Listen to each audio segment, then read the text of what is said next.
Ideal yra vienintelis kombainas rinkoje, turintis hidraulinį iškrovimo greičio reguliavimą. Kiekvieną kartą įjungus iškrovimo sraigę, priklausomai nuo grūdų bunkerio dydžio, viena arba dvi sklendės pakyla į jūsų nustatytą poziciją. Iškrovimo greitį galite nustatyti pačio iškrovimo proceso metu.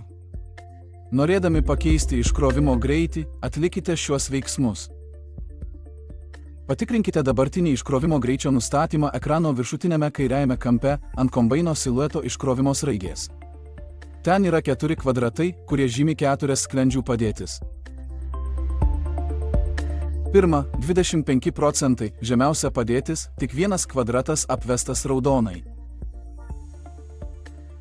Antra, 50 procentų, pusinė padėtis, 2 kvadratai apvesti raudonai.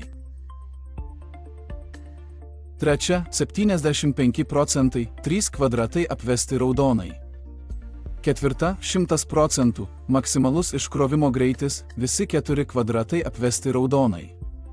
Jei iškrovimo sistema išjungta, taškai yra bespalviai. Kai įjungiate iškrovimą, raudonai apvesti kvadratai viduje nusidažys žalia spalva, kai hidraulinės sklendės kils aukštyn. Sustabdykite iškrovimo sraigę vieną kartą paspausdami geltoną slinkties ratuką ir viduje kvadratų užgesta žalia spalva, o kvadratai lieka tik raudonai apvesti. Iškrovimo greitį galite keisti paspausdami mygtukus porankyje.